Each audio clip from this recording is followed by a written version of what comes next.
नमस्कार, मैं हूं आपके साथ अनुष्का और आप देख रहे हैं खबर का सच। आईजीआई एयरपोर्ट की पुलिस टीम ने फर्जी वीजा रैकेट में बड़े मामले का खुलासा किया। इस मामले में तिलक नगर में छापा मारकर 6 आरोपियों को गिरफ्तार भी किया गया। डीसीपी एयरपोर्ट उषा रंगनानी ने मामले की जानकारी देते हुए बताया कि तिलक नगर में यह गोरख धंधा चल रहा था। वहां पर वीजा बनाने की एक तरह से चोरी छुपे फैक्ट्री चलाई जा रही, जिसकी जानकारी मिलने पर एयरपोर्ट पुलिस टीम ने वहां के बारे में पूरा पता लगाया, फिर जानकारी इकट्ठा की और पुलिस टीम ने फिर पूरे मामले की पुष्टि होने के बाद वहां छापा मारा और इन आरोपियों को गिरफ्तार किया गया। गिरफ्तार किए गए आरोपियों से आगे की पूछताछ अभी की जा रही है, जिससे कि पूरे गिरोह के बारे में पता चल सके। कब से यह रैकेट चल रहा था, किन किन को विदेश भेजा, यह सब पता लगाया जा रहा है। गौरतलब है कि एयरपोर्ट पर विदेशों से डिपोर्ट किए गए लोगों और आईजीआई पर डॉक्यूमेंट जांच के द्वारा पकड़े गए फर्जीवाड़ा के बारे में पता चलने के बाद पुलिस टीम लगातार कार्रवाई करती है।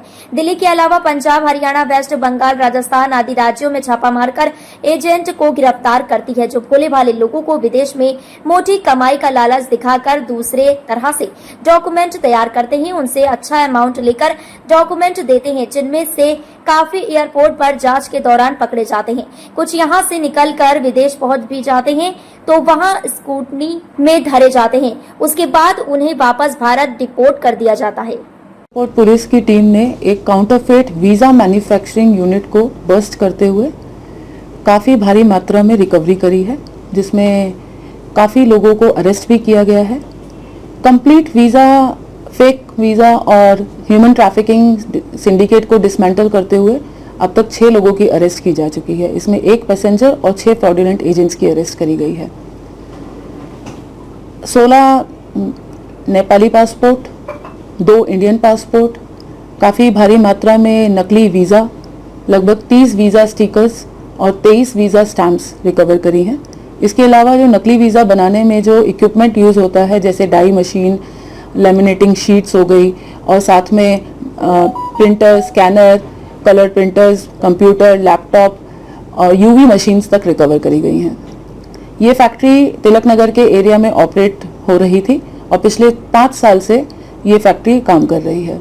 इसमें काफ़ी लोग शामिल हैं और कंप्लीट सिंडिकेट हम लोगों ने डिसमेंटल करा है।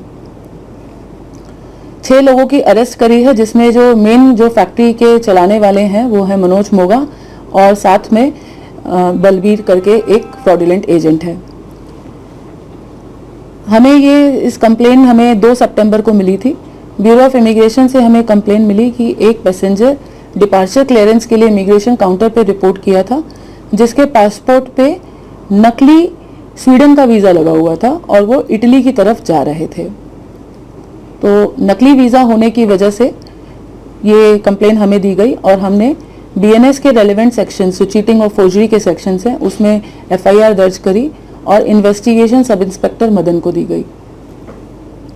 क्योंकि मामला बहुत सेंसिटिव था और हमें इंटेलिजेंस इनपुट्स मिले थे कि इसमें एक बहुत बड़ा गिरोह ऑपरेट कर रहा है, एक बड़ा सिंडिकेट है और एक ऑर्गेनाइज्ड क्राइम चलता है। तो इसको ध्यान में रखते हुए हमने एक टीम बनाई जो एसीपी आईजीआई के नेतृत्व में और एसएचओ के क्लोज सुपरविजन के अंडर में इंस्पेक्टर साइबर अजय कुमार और साइबर का स्टाफ नितिन, पांडे, विनोद, इन सब के ऑपरेशन के अंदर में एक बहुत ही स्ट्रॉन्ग रोबस्ट टीम बनाई गई और इन्होंने प्रॉपर इन्वेस्टिगेशन करते हुए पूरे सिंडिकेट को बस्ट करा। एक के बाद एक चेन अनफोल्ड होती गई। इनसे जब पूछताछ करी गई तो इन्होंने बताया कि कस्टमर की पेइंग कैपेसिटी को देखते हुए ये उनसे पैसा डिमांड करते थे। मिनिमम एक वीज़ा के लिए ये कम से कम 7 लाख रुपए लेते थे और ये पूरा चैनल है और इसमें डिस्ट्रीब्यूट होते होते फैक्ट्री ओनर के पास लगभग 1 लाख के आसपास आ जाता था। और ये अब टेलीग्राम, सिग्नल और व्हाट्सएप ग्रुप्स में ऑपरेट करते हैं ताकि इनका सिक्योर कम्युनिकेशन रहे और स्पेसिफिकली फ़ोन इसी पर्पस के लिए यूज़ होता है, इसके अलावा और किसी काम के लिए नहीं। जैसे ही कोई कस्टमर मिलता है तो उसका फ़ोन पे सारे कम्युनिकेशन होते हैं और जैसे ही केस उसको वीज़ा दे दिया जाता है तो फ़ोन को, सिम को डिस्कार्ड कर दिया जाता है और फिर दूसरी सिम लेकर दूसरे फ़ोन में डालकर नए केसेस को के लिए जो इनकी पूरी कार्रवाई होती है वो करी जाती है। ये जो 6 आरोपी हैं कहाँ के रहने वाले हैं? अलग अलग जगह के रहने वाले हैं। कुछ दिल्ली के हैं, रोहिणी इलाके के हैं, तिलक नगर के हैं और यूपी के भी हैं और इनमें एक नेपाल का भी है। कितने लोगों को इन्होंने अब तक विदेश भेजा है चीट कर? जब इनसे पूछताछ करी गई तो उन्होंने बताया कि लगभग ये महीने में इनका कभी 20, कभी 30, कभी 50, कभी 60 भी पासपोर्ट्स मिल जाते हैं जिस पे ये लोग फेक वीज़ा लगाते हैं। प्रोफाइल बता दीजिए। मनोज डिज़ाइनिंग का कोर्स करा हुआ है, डिप्लोमा करा हुआ है डिज़ाइनिंग में, तो सारी चीज़ें इनको आती हैं कि किस तरह फेक वीज़ा को बनाया जा सकता है। इसके अलावा ये इक्विपमेंट ले लेते हैं, तो डाइज हैं, कलर प्रिंटर्स हैं इनके पास में, यूवी मशीन्स हैं जिसके द्वारा बहुत आसान है बना लेना और ये बिल्कुल ऐसा बनाते हैं कि इसको पहचानना बहुत मुश्किल होता है। ये जेन्युइन वीज़ा से कम्प्लीटली रिजेंबल करते हैं। कब से कर रहे हैं और आइडिया कैसे आया इनको कि इस तरीके का ये काम किया जा सकता है? इनमें से एक है जो बलबीर एजेंट है, वो पहले भी 2003 में और 2010 में अरेस्ट हो चुका है, तो ये काम तो बहुत पहले से ही कर रहे हैं।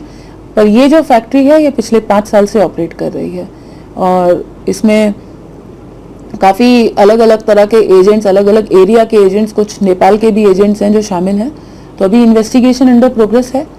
उम्मीद है कि आगे और भी जो इस सिंडिकेट में और भी जो लोग शामिल हैं, जो और कड़ियां हैं, उसका भी खुलासा होगा। मैम ये किसी पर्टिकुलर एरिया के लोगों को टारगेट करते थे या फिर कहीं से? इनका जो मेन मॉडस ऑपरेंडी है ये शेंगन कंट्रीज के वीज़ा ज़्यादातर प्रोवाइड करते थे। इटली, स्वीडन कंट्रीज के अलावा मतलब जो बेसिकली ग्रुप ऑफ कंट्रीज हैं शेंगन कंट्रीज, उनका वीज़ा ये जनरली नकली बनाते हैं। और काफ़ी नेपालियों के पासपोर्ट यहाँ पे मिले हैं, नेपाली सिटीज़न के, तो इसको देख के लगता है कि इनका जो टारगेट ग्रुप है, जो इनका सोर्स है, वो जो कस्टमर बेस है, वो नेपालीज भी हैं और इंडियन भी हैं।